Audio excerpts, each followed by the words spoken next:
प्रेम Anne Shri Radhika, प्रेम वरंद नंद नंद, प्रेम वाटिका के दो माली माली द्वंद, ये भैया माली माली द्वंद।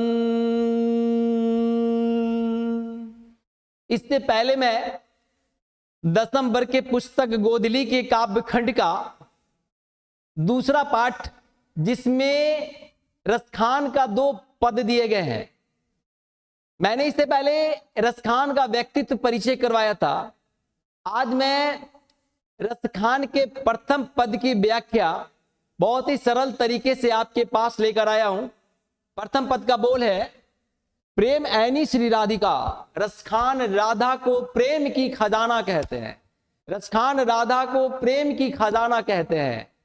इस पद को आगे बढ़ाते हुए, प्रेम ऐनी श्री राधिका, प्रेम वरंद नंद नंद, प्रेम वाटिका के दो माली माली द्वंद।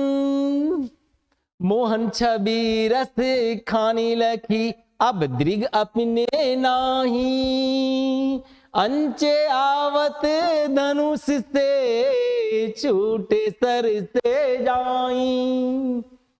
मो मन मानिक ले गयो चिते चोर नंद नंद, अब बे मन में का करूं परी फेर के फंद। प्रीतम नंद किशोर जा दीन तननिए लगियो, मन पावन चित चोर पलक ओटी नहीं करी सको। यह जो पद है रसखान का प्रथम पद है, यह पद दोहा और सोरठा में है। दोहा और सोरठा छंद में है। इस पद में आपको ब्रज भाषा मिलेंगे। मैं ब्रज भाषा के कुछ शब्दों को हिंदी में रूपांतरण करते हुए आपको समझाऊंगा। तो ये प्रथम पद का प्रथम पंक्ति, प्रेम ऐनी श्री राधिका, प्रेम वरन नंद नंद, प्रेम वाटिका के दो माली माली द्वंद। यहां ऐनी का अर्थ होता है खजाना। ऐनी का अर्थ होता है खजाना। श्री राधिका राधा को कहा जा रहा है, प्रेम प्रेम को कहा जा। वरन का अर्थ होता है रंग। रंग नंद, नंद का नंद, नंद श्री कृष्ण के पिता का नाम है और उनका पुत्र नंद है, यानी नंद का नंद श्री कृष्ण को कहा जा रहा है। कृष्ण को कहा जा रहा नंद का नंद। प्रेम वाटिका, प्रेम रूपी बागीचा। बागीचा को प्रेम रूपी बागीचा। दो का अर्थ होता है दोनों। माली और मालिन कहा जा रहा है। माली और मालिन, यहां पर श्री कृष्ण को माली और मालिन कहा जा रहा है। द्वंद का अर्थ होता है एक समान। द्वंद का अर्थ होता है दोनों एक समान। इसका अर्थ होता है दोनों एक समान। दोनों एक समान कौन? राधा और कृष्ण दोनों एक समान। इसकी व्याख्या है, रसखान कहते हैं कि प्रेम ऐनी श्री राधिका, प्रेम ऐनी श्री राधिका, प्रेम वरन नंद नंद। राधा प्रेम की खजाना है। राधा प्रेम की खजाना है और इनके प्रेम के खजाने में रंगे हुए श्री कृष्ण, राधा के प्रेमी श्री कृष्ण है। राधा प्रेम की खजाना है और इस प्रेम के खजाने में रंगे हुए नंद का नंद यानी कि श्री कृष्ण है। नंद का नंद यानी कि श्री कृष्ण है। राधा प्रेम की खजाना है और प्रेम की खजाने में रंगे हुए उनके प्रेमी, राधा के प्रेमी श्री कृष्ण, इन प्रेम के खजाने में रंगे हुए प्रेमी हैं। फिर रसखान कहते हैं प्रेम वाटिका के दो। ये प्रेम रूपी वाटिका के दोनों, माली और मालिन, दोनों एक समान माली और मालिन है। इसका अर्थ हुआ, रसखान कहते हैं कि प्रेम रूपी बागीचा के दोनों माली और मालिन है। जिस प्रकार एक माली और मालिन अपने प्रेम रूपी बगीचे को सजाने संवारने में, साफ सुथरा करने में लगे रहते हैं, उसी प्रकार श्री कृष्ण भी है अपने प्रेम रूपी बगीचे को, अपने प्रेम रूपी बगीचे को, अपने प्रेम रूपी बगीचे को और पुष्पित करने में लगे हुए हैं। प्रेम रूपी बगीचे को सजाने, संवारने, पुष्पित, खूबसूरत बनाने में लगे हुए हैं। कौन? राधा और कृष्ण अपने प्रेम रूपी बगीचे को सुंदर बनाने में लगे हुए हैं, ऐसा रसखान कहते हैं। आगे हम लोग बढ़ेंगे। मोहन छवि रसखानी, यहां रसखानी रसखान को कहा जा रहा है। मोहन श्री कृष्ण को, छवि का मतलब इनका रूप, छवि उनका, छवि इनका रूप को छवि कहा जा रहा है। लकी देखकर, दृक का अर्थ होता है आंखें, अपने जानते हो नहीं मतलब नहीं। अंचे का अर्थ दो अर्थ निकलता है। अंचे का अर्थ एक होता है खींचना, एक अर्थ होता है खींचना, और दूसरा अर्थ होता है क्षण भर के लिए, दूसरा अर्थ होता है क्षण भर के लिए, क्षण भर के लिए, क्षण भर के लिए, क्षण भर के लिए। आवत मतलब आना, धनुष तो आप जानते ही हो। छूटे सर, यहां पे एक वर्ड आया है ब्रज भाषा, सर। सर का अर्थ होता है बाण, सर का अर्थ होता है बन। जाही मतलब जाना। कहते हैं यहां रसखान कहते हैं कि अंचे आवत धनुष से छूटे सर से जाही। यहां पर मोहन की छवि, रसखान कहते हैं कि मोहन की छवि इतनी निराली है, मोहन इतने सुंदर, इतने निराले हैं कि मेरी आंखें मेरी अपने ओर नहीं है, उनकी ओर चली गई है। मेरी नजरें, मेरी आंखें उनकी ओर चली गई है। फिर से सुनेंगे आप। मोहन छवि रसखानी लगी। रसखान कहते हैं किसको? मोहन को, श्री कृष्ण को कहते हैं। इनकी छवि इतनी मनमोहक है, मन को मोहने वाला है। लकी मतलब देखकर, श्री कृष्ण को देखकर मेरी आंखें अपने नहीं उनकी ओर चली गई। मेरी आंखें अपने अब नहीं है, मेरी आंखें उनकी ओर चली गई। उनकी हो गई है, किनकी हो गई है? श्री कृष्ण की हो गई। रसखान क्या कहते हैं? रसखान कहते हैं कि मोहन की छवि, मोहन का रूप इतना मनमोहक है, जिसे देखकर, लकी का अर्थ होता है देखकर, देखकर उनकी ओर चली गई। मेरी आंखें, मेरी नजरें श्री कृष्ण की ओर चली गई है, अब मेरी नहीं है, उनकी ओर चली गई है। अंचे आवत धनुष को, अंचे आवत धनुष से छूटे सर से जाही। कहते हैं जिस प्रकार धनुष से बाण निकलकर दूर चला जाता है, दोबारा वापस नहीं आता, उसी प्रकार रसखान कहते हैं कि मेरी नजरें, मेरा जो हृदय है, मेरी जो नजरें हैं, वो धनुष की भांति दूर चली गई है, बट वो कृष्ण की ओर चली गई है। लेकिन क्षण भर के लिए आती है, क्षण भर के लिए आती है और पुनः उसी ओर श्री कृष्ण की ओर चली जाती है। रसखान कहते हैं जिस प्रकार धनुष से निकला हुआ बाण दूर की ओर चला जाता है, उसी प्रकार मेरी आंखें, मेरी नजरें श्री कृष्ण की ओर चली गई है। कुछ पल के लिए आती है, धनुष वापस नहीं आता, लेकिन रसखान का हृदय, मन, नजरें कुछ पल के लिए आती है, लेकिन थोड़ी देर के लिए, पल भर के लिए आती है और पुनः श्री कृष्ण की ओर चली जाती है।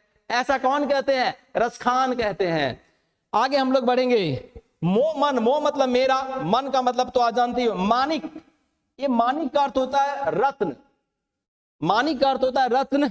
लय गयो, चिते का अर्थ होता है देखकर। चोर तो आप जानते हो, नंद का नंद श्री कृष्ण को कहा जा रहा है, नंद का नंद यहां पर कृष्ण को कहा जा रहा है। अब बेमन मैं क्या करूं परी फेर का फंद। रसखान कहते हैं कि मेरा मन जो मानिक के जैसा है, मेरा मन जो मानिक के जैसा है, मेरा कीमती मन, मेरा कीमती मन चिते, मेरे कीमती मन को देखकर चिते श्री कृष्ण चोर बनकर आया और मेरे मन को चुरा कर लेकर चला गया। रसखान कहते हैं मोह मन मानिक ले गयो, मेरा मन जो बहुत ही कीमती है, रत्न के जैसा, वो ले गयो। कौन? चिते चोर नंद। एक अर्थ होता है चिते का हृदय और दूसरा अर्थ होता है देखकर। मेरे हृदय को देखकर ये चोर बाबा जो नंद है, ये चोर बनकर आए और मेरे हृदय को चुरा कर लेकर चले गए हैं। फिर रसखान कहते हैं अब बेमन मैं क्या करूं, मेरे अंदर मन ही नहीं है, मेरे अंदर मन ही नहीं है। परी फेर का फंद, मैं तो कृष्ण के जाल में फंस गया हूं, मैं तो कृष्ण के फंसाए हुए जाल में फंस गया हूं। रसखान कहते हैं अब बेमन मैं क्या करूं परी फेर का फंद। अब बेमन, मेरे अंदर मेरे मन ही नहीं है, क्या करूं, अब मैं क्या कर सकता हूं। परी फेर का फंद, अब तो मैं फंस गया हूं, कहां फंस गया हूं? श्री कृष्ण के मनमोहक जाल में फंस गया हूं। अब तो मैं कृष्ण का हो गया हूं, अब तो कृष्ण के जाल में मैं फंस गया हूं, बिना मन वाला हो गया हूं। अब मैं क्या कर सकता हूं? आगे रसखान कहते हैं, प्रीतम नंद किशोर जा दीन ते नैनियों लगियो। यहां प्रीतम नंद किशोर लल्ला, लल्ला यानी श्री कृष्ण को कहा जा रहा है। जान दीन ते नैनियों लगियो, यहां लगियों का अर्थ होता है बस गया। यहां पे कहते हैं श्री कृष्ण के मेरा मन मेरा हृदय कृष्ण की ओर चला गया है। मेरा नैनन श्री कृष्ण से लग गया है, उसी में बस गया है। मेरा हृदय, मेरा मन, मेरा चित्त सब कुछ श्री कृष्ण में बस गया है, श्री कृष्ण में बस गया है, नंद में बस गया, नंद के लाला, नंद लाला में बस गया है। अब मैं क्या करूं? मन पावन चित चोर पलक ओटी नहीं करी सको। रसखान कहते हैं मन पावन, पावन का अर्थ होता है पवित्र, पवित्र दिन। पावन का अर्थ होता है पवित्र दिन। चित चोर हृदय को चुराने वाला, पलक आंखों, आंख को पलक कहा जा रहा है। ओठ भौवें जो होता है, ओठ बंद होना खुलना, ओठ इसी को कहा जा रहा है। नहीं मतलब नहीं, करी मतलब करी, सको मतलब सकना। कहते हैं कि मेरा पवित्र, यह ऐसा दिन है कि मेरा पवित्र मन, इस दिन मेरा पवित्र मन चितचोर श्री कृष्ण लेकर चले गए हैं। मेरी पलकें नीचे नहीं गिर रही, मेरा हृदय, मेरा मन श्री कृष्ण लेकर चला गया है। मेरी पलकें नीचे नहीं गिर रही है, मेरी पलकें हमेशा श्री कृष्ण की ओर निहार रहा है। मैं टकाटक एक ही नजर से श्री कृष्ण की ओर देख रहा हूं। मुझे ऐसा लगता है कि मेरा मन मेरी ओर आएगा, मेरा चित्त मेरी ओर आएगा, लेकिन मेरी ओर नहीं आ रहा है। वो तो श्री कृष्ण की ओर चला गया है। मन पावन चित्त चोर, मेरा मन जो है ना वो पवित्र दीन है, पवित्र दीन की तरह है, जो श्री कृष्ण चुरा कर लेकर चले गए हैं।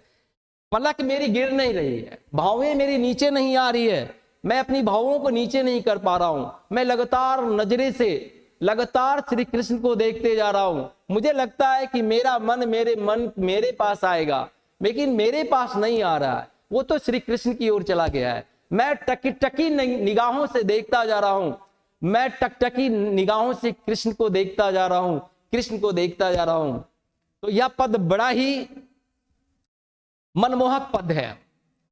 इस एक मुस्लिम रसखान का कृष्ण से इतना प्रेम शायद इतिहास के पन्नों पर और कहीं नहीं मिलता है।